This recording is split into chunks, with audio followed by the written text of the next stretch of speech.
Delacroix, ese arte impetuoso, con color, con luz, con temas tormentosos, tan romántico, y pensar que él se definía como clásico. Les doy la bienvenida a un nuevo viernes, hoy para retomar un poco la idea de romanticismo en el caso de la obra de Delacroix, de quien ya hemos hablado en este canal, por lo menos en 2 ocasiones que recuerde, La muerte de Sardanápalo, recomendadísimo, y su disputa con Ingres. Estas batallas que se renuevan en el mundo del arte en cada siglo, en este caso fue siglo XIX. ¿Qué es lo que les propongo hoy? Porque el romanticismo es un tema complejo. Puntear algunos aspectos de esta complejidad en lo que implicaría periodizar, definir un poco qué es romanticismo, meternos con una obra principalísima de Delacroix, que es esta Barca del Dante y Virgilio. Vamos a ver otra segunda obra de Delacroix también. Y además de disfrutar estas piezas que son increíbles, vamos a tratar de apoyarnos en ellas, pensar por lo menos 2 grandes temas. Por un lado, insertar a Delacroix en el sistema, en el campo del arte de inicios del siglo XIX. Quiero decir, ¿qué tiene que ver Delacroix con el realismo de Courbet o Daumier? ¿Qué tiene que ver Delacroix con Géricault, ¿no? Ese primer romántico, en Francia, por supuesto? ¿Qué tiene que ver Delacroix con el neoclasicismo? Esto nos va a permitir tirar algunas líneas de la relación romanticismo-neoclasicismo, tan difícil. Motivo por el cual necesariamente vamos a tener que recuperar, ¿de dónde bebe Delacroix? ¿Qué influencias absorbió? Y no quiero hacerme la pretenciosa, pero la entrada de hoy, si todo sale bien, va a ser un lujo. Porque además tenemos mucha fuente del momento, gracias a ese maravilloso sitio que tiene la Biblioteca Nacional Francesa que te permite encontrar hasta el último artículo que estás buscando. Dibujos de Delacroix que nos van a servir para entender cómo compone y traer ejemplos de obras de otros artistas en los que Delacroix se inspiró. Vamos ya con el tema. 2 líneas sobre el romanticismo. Inclasificable, ¿no? Todo el mundo tiene su periodización del romanticismo. No es lo mismo el romanticismo en Francia, en España, que llegó de una manera un poco más tardía, en Gran Bretaña o hacia el norte de Europa, pensando en este caso en Alemania, en Austria, que suele tener una impronta muy particular en sus temáticas. Porque lo que uno podría decir ante todo es que el romanticismo no solamente fue algo que involucró al mundo de las artes plásticas. De hecho, un poco nace, en términos generales, a partir de la literatura, y no solo de la literatura, sino también de las búsquedas sobre el folclore, sobre el pasado. Es decir, es toda una movida cultural que impacta también, por ejemplo, en el nacimiento de los Estados-nación y en las políticas públicas. Eso ya nos pone ante un mundo sumamente complejo. En el mundo del arte, por supuesto, se empieza a teorizar, se empieza a pensar la teoría de la estética,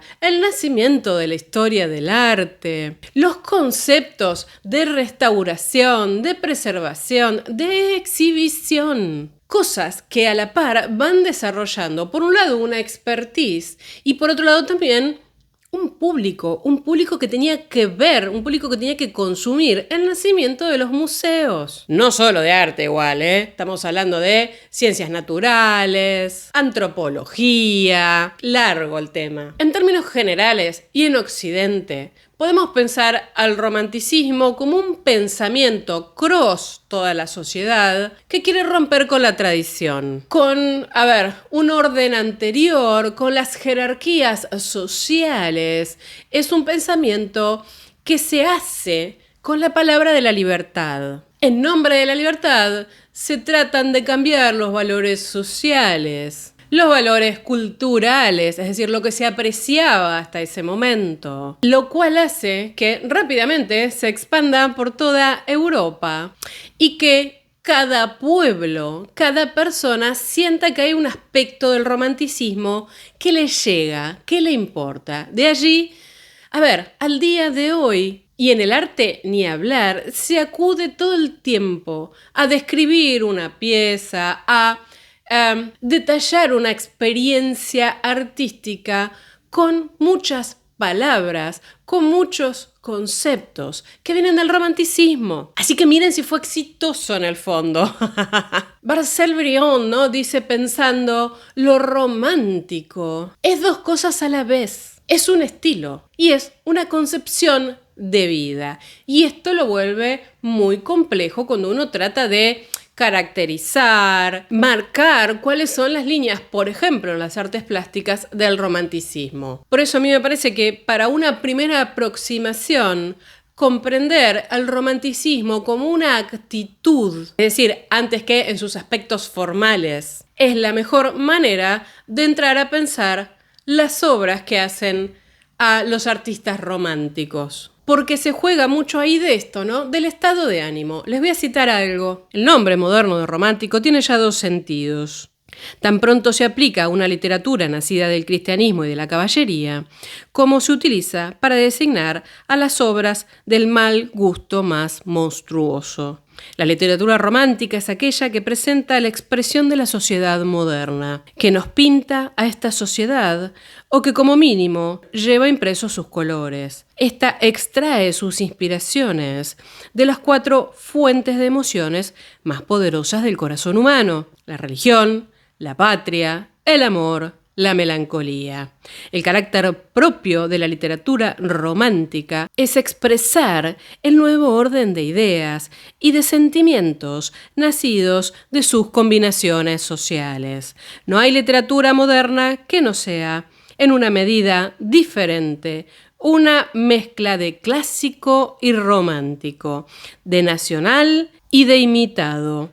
Lo clásico y lo romántico no son géneros que se excluyan el uno al otro, sino caracteres susceptibles de asociarse muy bien el uno con el otro.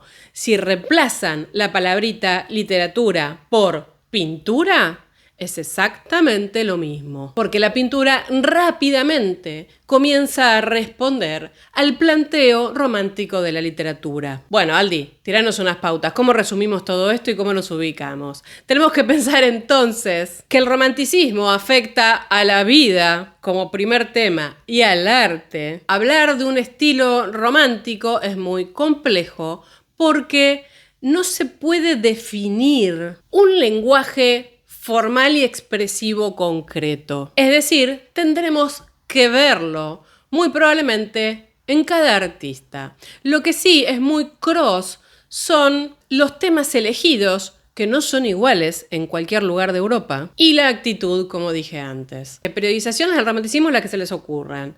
Yo creo que la más entendible, tal vez, es pensarlo como en 3 etapas. A ver, que son medianamente consecutivas, podemos decirlo. Ahora, eso no quita que no se superpongan muchas de estas cosas. Me refiero a un romanticismo más bien temprano, en lo que prima es despegarse de lo anterior, ¿no? En este caso, una oposición radical a lo clásico. Con una búsqueda de grandes temas, pensemos en el movimiento característico del Sturm und Drang en Alemania, en la mirada de Schiller, de Goethe, de Herder, de Hamann. Y también lo podemos pensar, por ejemplo, en las islas, en Gran Bretaña, con los visionarios, ¿no? De los que hemos hablado en este canal, con Blake, con Fuseli, y en el caso de Francia, con los discípulos, con los alumnos, en realidad, para decirlo más específicamente, de Jacques-Louis David, que son esos que empiezan a buscar como las historias más épicas, que se remontan un poco a la tradición de los pueblos, o que se basan en la literatura, ¿no? Para recuperar grandes gestas. Luego ya tendremos un romanticismo maduro, es decir, que lleva a un desarrollo en donde nos oponemos a lo clásico, pero tampoco tanto, no nos cae tan mal. En donde tenemos, en el caso de literatura, de escritura, como mencioné antes, a Víctor Hugo, a los hermanos Grimm, toda esta recuperación y escritura, ¿no? Sobre las historias del pasado, sobre las tradiciones populares. En el caso de Hugo, bueno, pensar también un poco en el pueblo. Es decir, es el momento en el que aflora fuertemente la búsqueda sobre lo folk, sobre lo popular, que no es lo mismo. Y ahí podemos tener a Friedrich por ejemplo, y esos enormes paisajes sublimes que lo envolvían y que el hombre quedaba absolutamente empequeñecido. A Constable y su campiña británica que tanto amaba. A Turner experimentando con las tormentas, con lo que implicaba la fuerza de la naturaleza. A Géricault y su mirada sobre los locos, sobre la balsa de la medusa y la desgracia que fue esa historia. A Goya. Y luego un romanticismo tardío de mediados del siglo XIX, en donde ya tenemos una hibridación de todo, ¿no? Se incorporan los mitos, se incorpora el exotismo, el orientalismo. Empieza a haber un cruce con el realismo, ¿eh? Y ya la verdad que lo neoclásico, lo clásico, no nos interesa. Puede ser una técnica de la que echemos mano. Ahí tenemos que ubicar a Ingres, a Delacroix, de quien vamos a hablar hoy, a Géricault en parte. Y como digo, estas no son etapas cerradas. Por caso, pensemos en los nazarenos, ¿no? Como antecesores también de los románticos. O sea, hay como mucho. Y después de eso vienen los prerrafaelitas, ¿no? Es decir, es un momento en el que lo que prima es una actitud o una mirada con foco en determinadas temáticas, depende del movimiento artístico o depende del artista individual. Nos vamos a Francia.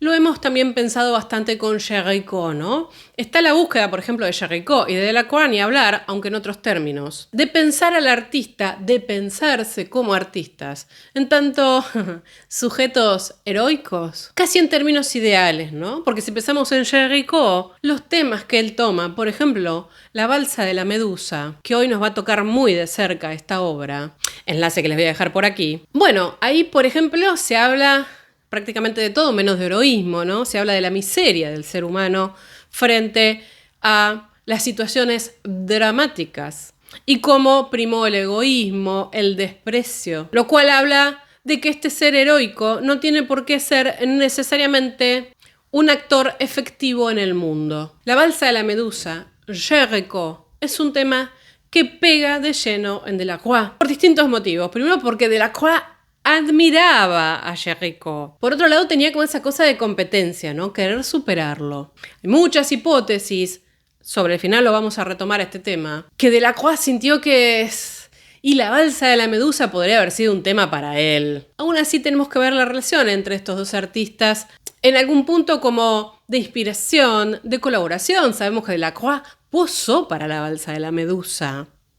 Y siguió todo el proceso de Géricault de primera mano, el estudio de los cadáveres, el estudio de miembros diseccionados, toda esa historia tan particular de Géricault, ¿no? Para relacionarlo con el contexto, porque fue una de las promesas de la entrada de hoy, tratar de ir relacionando lo que pasaba en este momento histórico.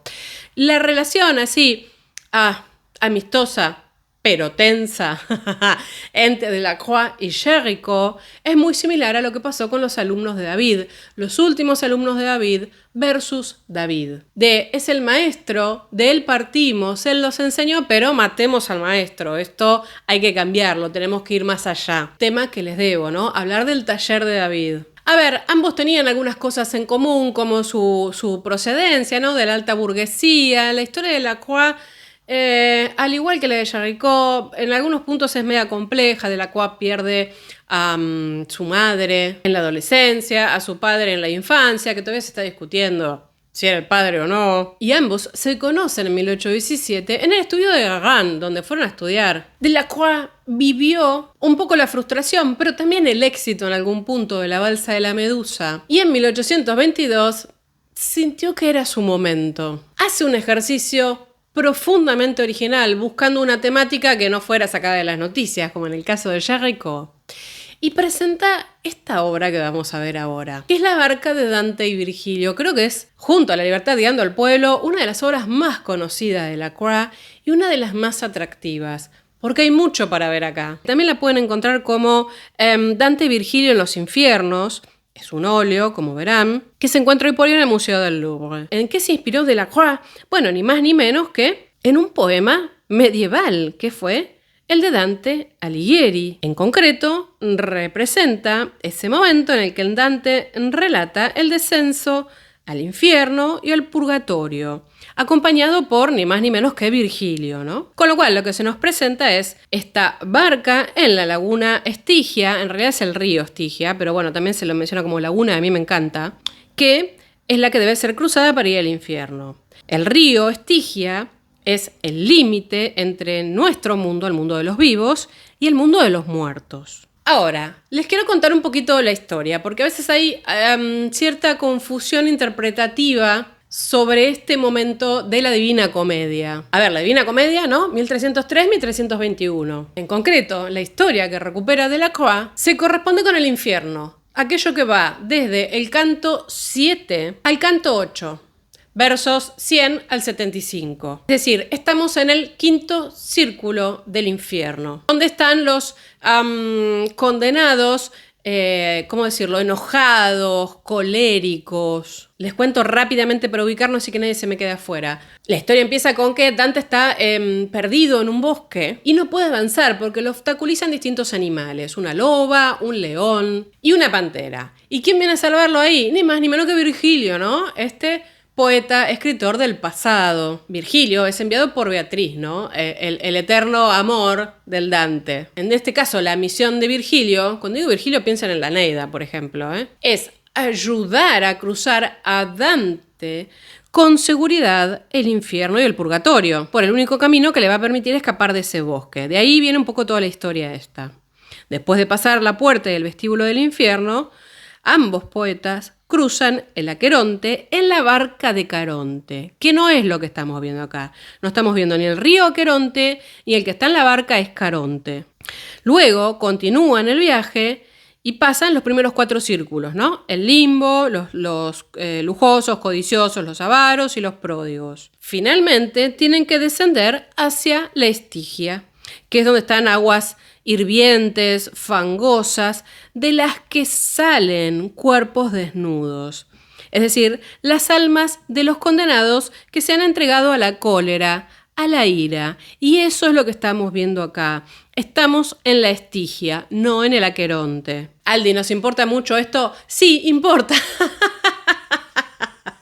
Porque repasando la bibliografía, sobre todo lo que hay online, hay errores. Y se describe a este momento como el cruce en la barca de Caronte, y no es el cruce en la barca de Caronte, porque quien los ayuda a cruzar el Estigia es Flegias. Al que vemos allí como barquero es Flegias. De fondo vemos la ciudad de Dité, o de Dis, también la pueden encontrar así, que está envuelta en llamas, y Flegias, que está como barquero, era el antiguo rey de los Lapitas, que fue condenado a transportar las almas a través de la Estigia como castigo por un crimen del pasado, por supuesto, ¿no?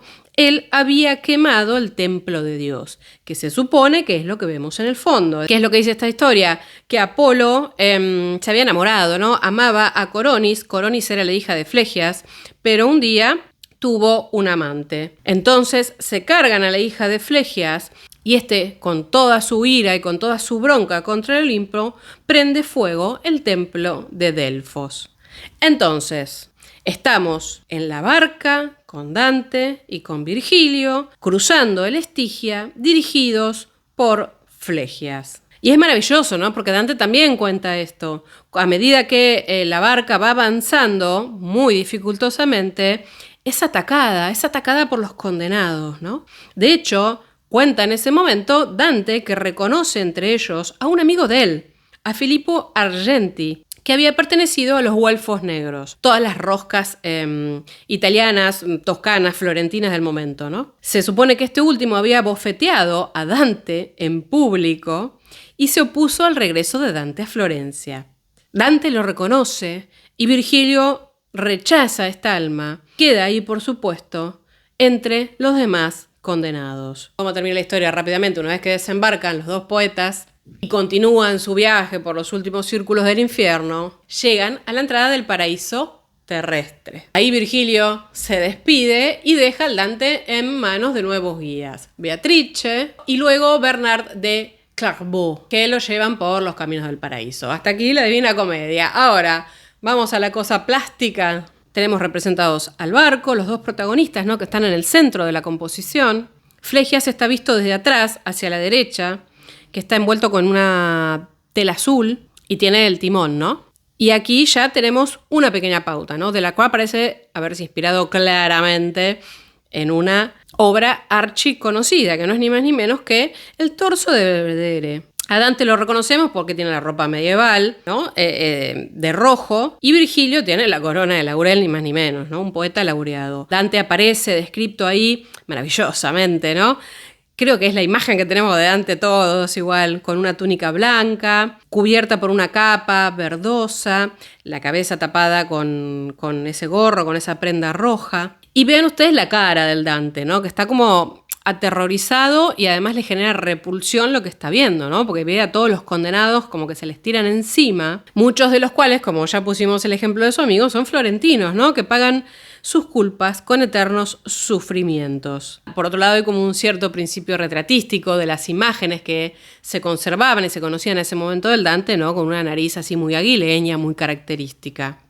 Virgilio está con una túnica marrón, tiene su frondosa, por decirlo de alguna manera, corona de laureles. Y todo en la barca se ve como en un equilibrio bastante delicado, ¿no? Veamos un poquito los condenados, que yo creo que es una de las cosas más atractivas y más plásticas que pone Delacroix acá. Están golpeados por el dolor y la desesperación. Se notan esas actitudes, en esos gestos como retorcidos, ¿no? Sobre todo los que intentan subir al barco. Para ponerle más drama vemos el fuego de la ciudad de fondo. Todo esto que sucede desde la izquierda y un cielo oscuro, potente, tenebroso. Todos estos personajes sufrientes, los escorzos, están completamente desnudos. Hay sufrimiento perceptible. Y tiene un modelado de los cuerpos tan atractivo que está muy reforzado por esos toques de luz que pone Delacroix. No hay duda que Delacroix se inspiró, además del torso de Belvedere y la copia que había en París, en, por ejemplo, Rubens. A ver, podemos ver este detalle de la reina María de Medici, ¿no? Cuando se embarca en Marsella, que está también en el Museo del Louvre. Miren esas nereidas. Sin duda, Delacroix, no hay mucho que decir sobre esto, admiraba a los maestros del barroco, ¿no? Y Rubens, con esa soltura y esos escorzos también tan atrapantes y esos cuerpos tan potentes, fueron un insumo muy interesante para Delacroix. Dije torso del Belvedere, tenemos que pensar cuánto impactó esta obra en Miguel Ángel. Y cuando digo Miguel Ángel, tenemos que pensar en los esclavos. Por ejemplo, este esclavo moribundo, que también está en el Museo del Louvre, es decir, era estudiado y visto por todos los artistas que iban a formarse a París. Ahora, si Delacroix se inspira en el pasado, que de esto no nos cabe duda, también tenemos que pensar en su amigo rival en algún punto, Théodore Géricault. Y la balsa de la medusa. Pensemos en el movimiento de los cuerpos, pensemos en el contraste de colores, en el agua misma prácticamente, ciertas carnaciones tan pálidas. A ver, no hubo nadie que no pensara en la balsa de la medusa que se había presentado al Salón en 1819, cuando vieron la barca del Dante en 1822. Y de hecho, al día de hoy podemos ver las dos obras colgadas muy cerca, ¿no? Vimos hasta aquí un poco cuáles fueron las influencias y las fuentes de inspiración de Delacroix, no solo para la barca del Dante, sino también un poco en términos generales, porque Delacroix y el barroco, en algún momento vamos a tener que retomar este punto. Pero vamos a ver un poco cómo es la composición y la lectura de la barca del Dante. Así nos podemos apoyar también en algunos estudios, dibujos que se conservan de Delacroix, desparramados por distintos lugares del mundo, que nos van a permitir ver cómo pensaba la obra. Entonces, cuando uno ve la composición, es profundamente dinámica y Delacroix nos va llevando, ¿no? Si partimos de la izquierda, con esa figura que está mordiendo la barca, nos llama muchísimo la atención y vemos cómo eso conecta con los cuerpos, ¿no? Que están sumergidos, nadando, procurando agarrarse, lo cual nos lleva hacia la derecha y vamos hasta Flegias, Virgilio y Dante. Ahora, Dante levanta la mano, ¿no? Como demostrando terror u horror por lo que está viendo, pero ven ustedes la mano, queda a la altura donde vemos de fondo a la ciudad que se está prendiendo fuego. Es redondo como lo planteó y como nos lleva Delacroix a recorrer cada una de las cosas que puso en este cuadro. A su vez, uno ve todos los estudios casi piramidales que hizo Delacroix para hacer esta composición y darle también cierto dinamismo. Estudios muy similares a todo lo que pensó en su momento Géricault, ¿no? Que hemos hecho los esquemas en la entrada que corresponde a la balsa de la Medusa. Esta pluma y tinta marrón está conservada en Canadá, es una casi de las más completas, es una maravilla, ¿eh? Acá se ve claramente cómo él ya estaba pensando en una estructura de pirámide sobre la que se dieran determinadas dinámicas. Ven ustedes que la escena es casi invertida, ¿no? La ciudad estaba pensada hacia la derecha y abarcaba mucho más, una toma un poco más cercana, incluso se ven unos juncos. Esto es una obra de arte por sí misma, ¿eh? Y en este caso, la mano del que se estira para tratar de tocar a Dante y la mano de Dante señalan un poco hacia la ciudad y hacia ese cielo que sería tormentoso. Es decir, ese recurso de que la mano nos lleve la mirada hacia lo que pasa al fondo ya estaba también estudiado. Luego también tenemos este dibujo con una toma mucho más cercana. Yo creo que acá lo que estaba explorando era la gesticulación, ¿no? Acá el Dante no extiende la mano, ¿no? Sino es como que se abrazan los dos personajes. De hecho, según llego a ver, los dos tienen corona de laureles y es como que está pensado más en la cosa expresiva, en cómo llevar adelante las emociones. Yo no sé si ustedes disfrutan tanto como yo cuando tienen la posibilidad de ver estos estudios previos, ¿no? Y qué es lo que llega a la obra y qué no. Yo la paso bárbaro ahora. Ahora, a partir de esta misma pieza, un piecito en romanticismo y clasicismo. ¿Qué presenta acá Delacroix? Y es una obra estructurada, armónica, que uno diría que hay acá un apego, un seguimiento de la escuela más clásica, de la cosa un poquito más académica, al menos en la composición. Vimos como parte de un triángulo, sabemos que el triángulo permite movimiento, pero también estructura, armoniza las partes, ayuda a distribuir las personajes, objetos dentro del cuadro, dentro de una superficie bidimensional. Y por otro lado sentimos que esto no tiene nada de clásico, ¿no? Hay dinamismo, hay potencia, hay mucha plasticidad. Y cuando decimos mucha plasticidad me refiero a colores, pinceladas. Y ahí decimos, esto es romántico. Acá se está privilegiando la expresión, el drama, el miedo que viven estos personajes, la ira, los sentimientos de los condenados, el fuego de fondo como la destrucción. Esto hace que pensemos en Delacroix más de una vez como ese que abrió caminos, pero con una patita, ¿no? En el mundo de lo aceptado, en el mundo de lo clásico académico, por llamarlo de una manera. En ese sentido, tiene cosas en común con Géricault, pero Géricault era un poquito más combativo, hay que decirlo. Porque de hecho trató de hacer su camino por fuera del Premio de Roma y todas esas cosas, a pesar de que un poco después las reglas del juego te terminaban llevando, ¿no?, a caer y tratar de presentar obras al salón y ganar un premio, etcétera, etcétera. Delacroix no renegaba tanto de esto en el fondo. Aún así, si vemos esta pieza, no vamos a hablar de la muerte de Sardanápolo, que es el otro extremo, ¿no? Uno encuentra ya acá todo ese germen de el erotismo, de la violencia, de la intensidad que va a buscar siempre Delacroix en sus obras. Al menos en aquellas historias donde él sabía que tenía que competir por un premio o que quería generar algún revuelo como fue la muerte de Sardanápalo, ¿no? Porque si uno piensa, qué sé yo, las mujeres de Argel, ese tipo de cosas, algo mucho más tranquilo, hasta incluso diría poco sensual para ser orientalista, miren. Pero acá estamos con un jovencísimo Delacroix que está encontrando cuál es el punto justo para capturar la mirada del público, capturar la mirada del salón y por supuesto ser exitoso, que era lo que buscaban todos los artistas en el fondo. Para reforzar la idea, Delacroix acá tenía 24 años, estaba listo para salir a decirle al mundo quién iba a ser él como artista. De hecho, hay que pensar que tradicionalmente cuando uno busca pinturas, ejercicio que hice y que es muy atractivo, se los recomiendo para cualquier tema que quieran encarar. Decía, cuando uno busca pinturas inspiradas, por ejemplo, en la Divina Comedia, ¿qué es lo que uno ve todo el tiempo? Ugolino, que por cierto hay una escultura que tendría que traerles en una próxima entrada, Caronte cruzando la laguna Estigia, la historia de Paolo y Francesca. Ahora, este momento no estaba prácticamente representado, o sea, no es que no apareció, yo traje algunos ejemplos aquí, pero Delacroix elige un momento muy atractivo y poco explorado.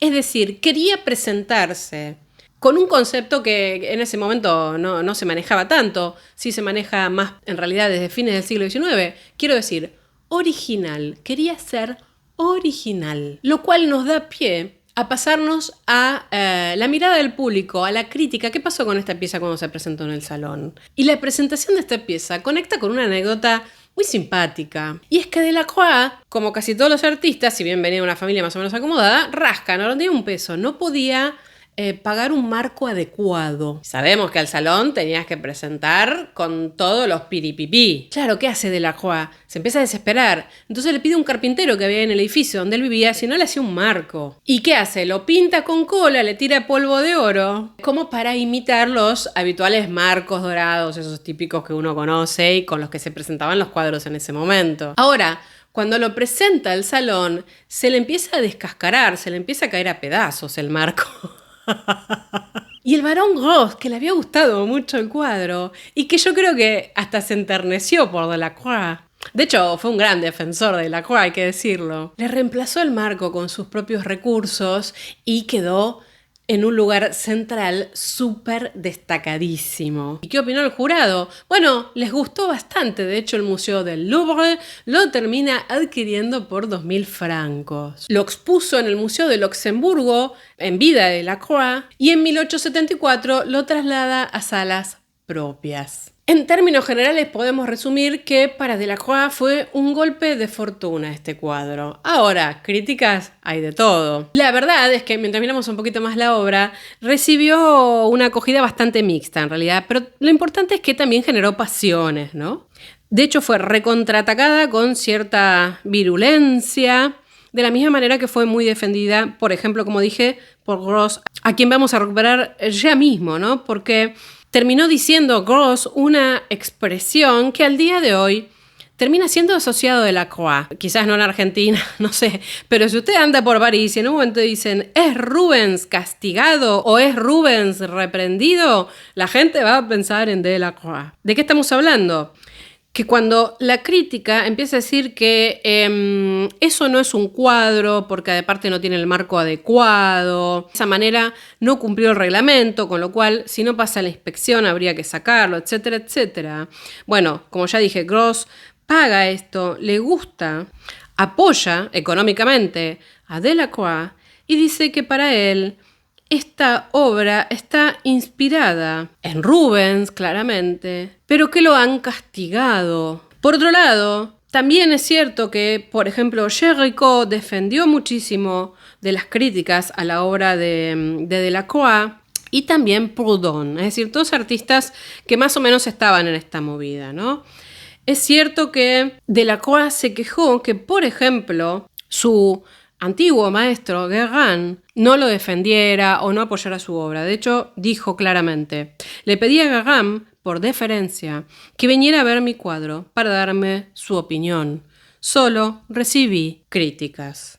Y entre las más negativas y ácidas, como siempre, tenemos una maravillosa cita de Delecluse, que dijo, esta pintura no es una pintura, es, como decimos en estilo de taller, una auténtica tartouillade. Tartouillade es algo así como una mala pintura en donde se privilegia el color antes que el dibujo y la composición. O sea, que te dijeran eso era como darte una bofetada. Y yo quería traerles una partecita del artículo que publicó Thiers sobre esta obra de Delacroix, porque me parece que vale la pena. En mi opinión, ningún cuadro revela mejor el futuro de un gran pintor que el del señor Delacroix, que representa a Dante y Virgilio en el inframundo. Es allí, sobre todo, donde podemos notar este estallido de talento, este impulso de superioridad naciente que reaviva las esperanzas, un poco desanimadas por el mérito demasiado moderado de todo lo demás.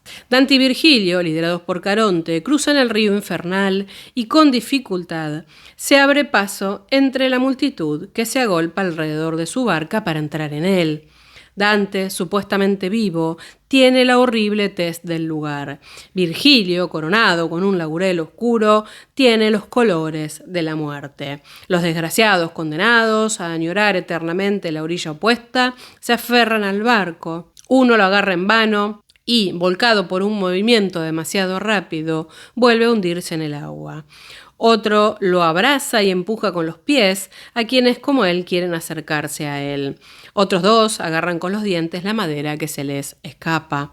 Existe el egoísmo de la angustia, la desesperación del infierno. En este tema, tan cercano a la exageración, encontramos sin embargo una severidad de gusto, una conveniencia local, en cierto modo, que resalta el desarrollo que los jueces severos, pero no muy sabios aquí, podrían criticar por falta de nobleza. El pincel es ancho y firme, el color simple y vigoroso, aunque un poco crudo. El autor tiene, además de esa imaginación poética que es común al escritor como al pintor, esta imaginación del arte, que se podría llamar de algún modo imaginación del dibujo y que es muy diferente de la anterior. Lanza sus figuras, las agrupa y las dobla a su antojo con la audacia de Miguel Ángel y con la fecundidad de Rubens. No sé qué recuerdo de los grandes artistas me asalta al ver este cuadro. Encuentro este poder salvaje, ardiente pero natural, que cede en el esfuerzo a su propio entrenamiento. No creo equivocarme, el señor Delacroix recibió genialidad, que avance con confianza, que se dedique a un trabajo inmenso, condición esencial del talento. Y lo que debería darle aún más confianza es que la opinión que aquí expreso sobre él es la de uno de los grandes maestros de la escuela. Este artículo de Thiers es oro en polvo. No solo caracteriza y da pautas de la obra de Delacroix, sino que creo que caracteriza el romanticismo, lo relaciona con la literatura y por último nos habla de los artistas que problema de autoestima no tenían y dice, si te lo digo yo, es porque es la posta, nene. Vamos a pensar ahora un poquito la estrategia de Delacroix en esta obra y la relación con el entorno. Sabemos que en el caso de Géricault, como dije, alguien que íbamos a traer hoy todo el tiempo, bueno, él se quiere escapar del tema del premio de Roma y se paga solo su viaje a Italia. ¿Y Delacroix qué hace? Y bueno, elige un tema italiano y prefiere irse de viaje al norte de África. Hablamos de las mujeres de Argel y de todos los temas orientalistas. Pero elegir la Divina Comedia lo presenta a él, tonto no era, como un lector culto, algo que lo eleva incluso por sobre el clasicismo francés. Y eso no era poca cosa, porque el jurado no podía desconocer eso, porque una de las cosas que se evaluaban, lo hemos hablado más de una vez, era, la adaptación de los temas, el conocimiento de la literatura, en el caso de las fábulas o mitología, la presentación adecuada en formas, en vestimentas. Es decir, puntazo para Delacroix, porque casi en sus propios términos y con una expresividad que a él le gustaba, logra meter un tema que no lo podés patear así nomás. De hecho, Delacroix va a ser un tipo que va a terminar ilustrando a Byron, ya lo vamos a ver, Goethe, a Shakespeare, y aquí arranca con Dante. Ahora, la balsa de la medusa de Géricault es impactante como traza, recorre, apunta buena parte de los temas y de los cuadros de Delacroix. Si uno mira, por ejemplo, estas dos obras, la barca del Dante no tiene tanto dinamismo como la balsa de la medusa, lo cual también nos habla de diferentes estadios de competencia técnica, ¿no? Géricault ya estaba también en una etapa un poco más madura, pero los dos habían pasado por obras frustrantes antes en términos de no lograr resolver las composiciones como se esperaban en el salón, rechazos, etcétera, etcétera. Sin embargo, cuando uno piensa en romanticismo, en el desarrollo que tiene en Francia, tiene que partir, de las últimas décadas del siglo XVIII, ¿no? Con Guérin, que fue su maestro, seguir ahí por Géricault y ver cómo todo eso decanta en las obras de Delacroix. Y la verdad es que la apuesta que hizo con la barca del Dante fue un éxito, en el sentido de que tenía un tamaño mucho menos pretencioso en algún punto que la balsa de la Medusa, por la cual destrozaron a Géricault, y tenía un tema y una tradición cultural que avalaba lo que él estaba presentando, junto a cierta armonía clasicista que hacía muy debatible, por ejemplo, descartar ese cuadro. Esto un poco Delacroix lo vivió como un logro, sintió que le había encontrado la mano y, por ejemplo, en el Salón de 1824, presenta La matanza de Quíos, un tema relativamente actual como había hecho Géricault con la balsa de la Medusa, y lo destrozan, Con lo cual se dio de bruces 2 años después contra la mirada del salón. Ahora yo dije, el tema de la balsa de la Medusa y cómo hay cosas que están presentes todo el tiempo en Delacroix, el mar, la confrontación, el sufrimiento, la inquietud, el combate, el drama. Temas que aparecen en La barca del Dante y que Delacroix va a seguir desarrollando. Es acá donde volvemos a la literatura y a un momento dramático en esta pieza, que es el naufragio de Don Juan. Vuelve, ¿no?, al tema del barco, de la tragedia, de las pasiones humanas, tanto en el barco de Don Juan como después él va a hacer estudios, ¿no?, sobre Cristo en el lago de Genesaret. Es decir, vuelve, ¿no?, todo el tiempo con el tema. ¿Qué es lo que estamos viendo acá? Una historia, parte de una escena que se describe en el canto 2 de un poema de Lord Byron, dije, ¿no?, que él había ilustrado a Lord Byron, un poema larguísimo, en el que unos náufragos, entre los que se encuentra Don Juan y su tutor, que era Pedrillo, se ven envueltos en una escena dramática, ¿no? Se están sorteando la idea de quién va a ser comida de los demás. Es decir, están ante una situación de canibalismo porque sobrevenía sobre ellos una muerte por inanición.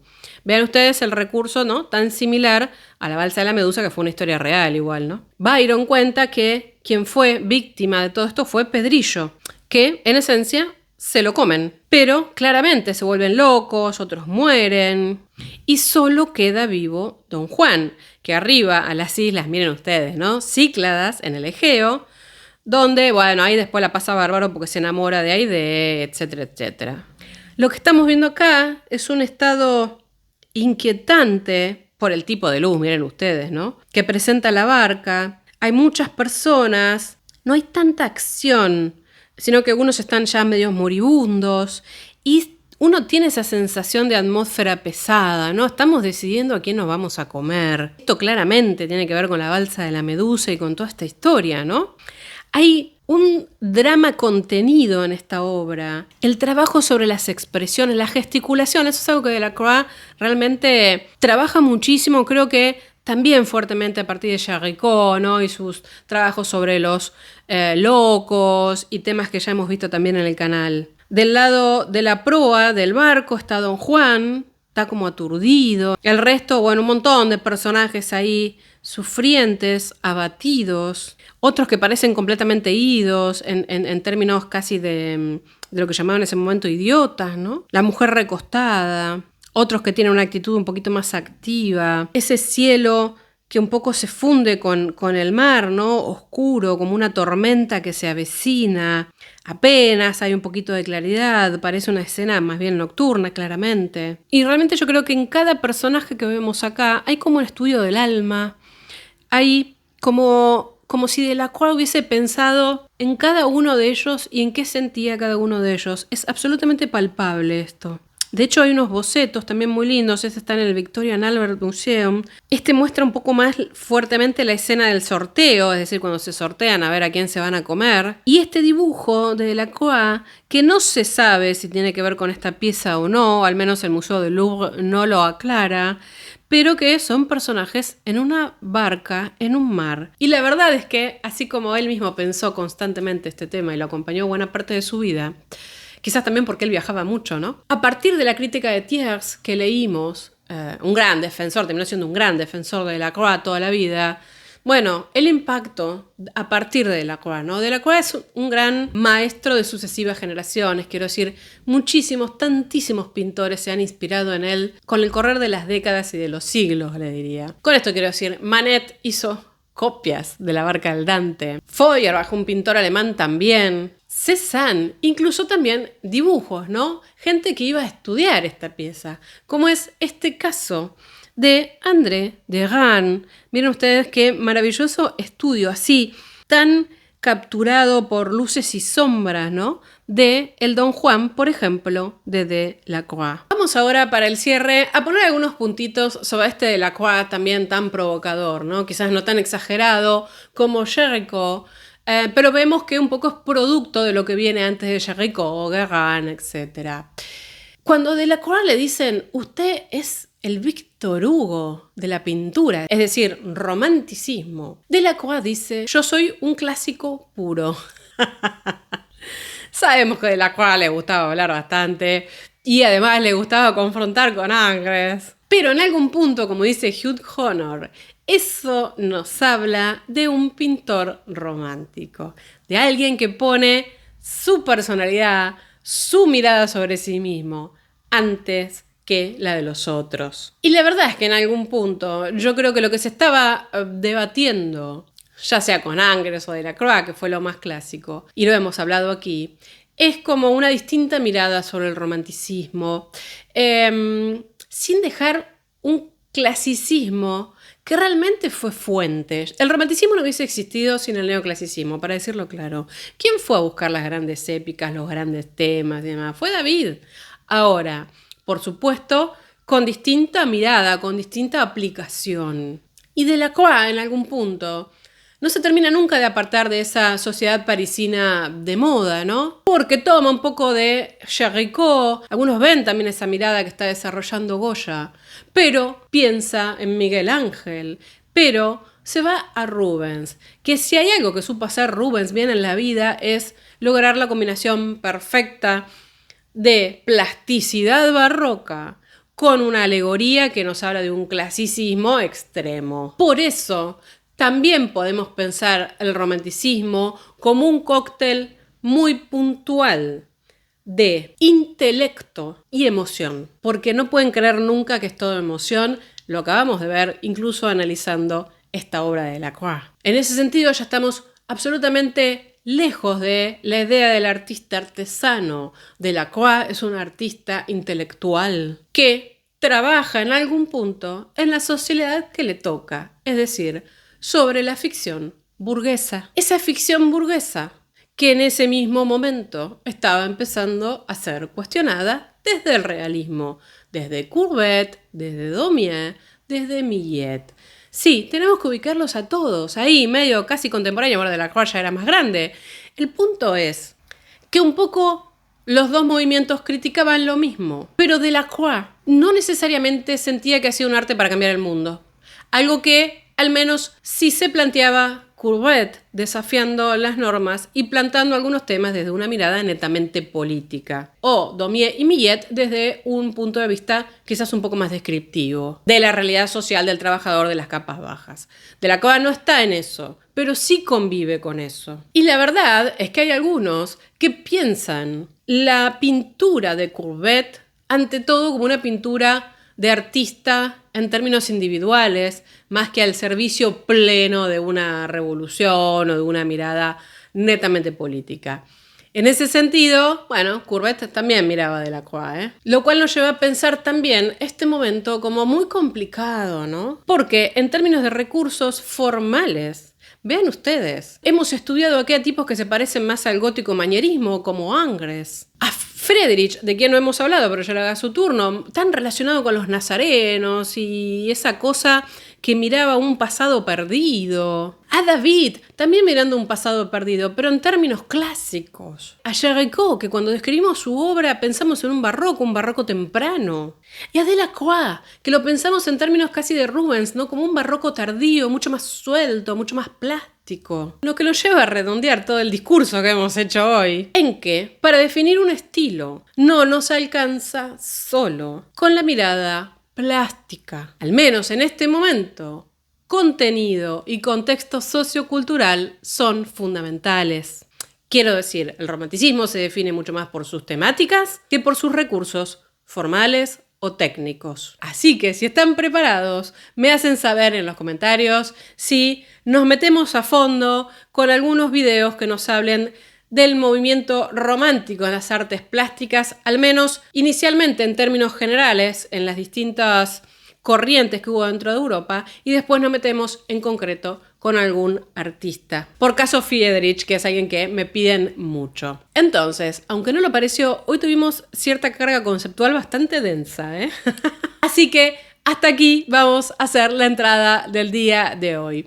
Desde ya espero que lo hayan disfrutado, espero haberles aportado algo, aunque sea en términos de dificultad para pensar este momento. Ni hablar si les aporté algo en relación a Delacroix y a estas maravillosas obras que vimos. Ya saben, si les gusta este contenido, me ayudan a compartirlo con quienes crean que se pueden interesar, me regalan un like, no olviden de suscribirse al canal.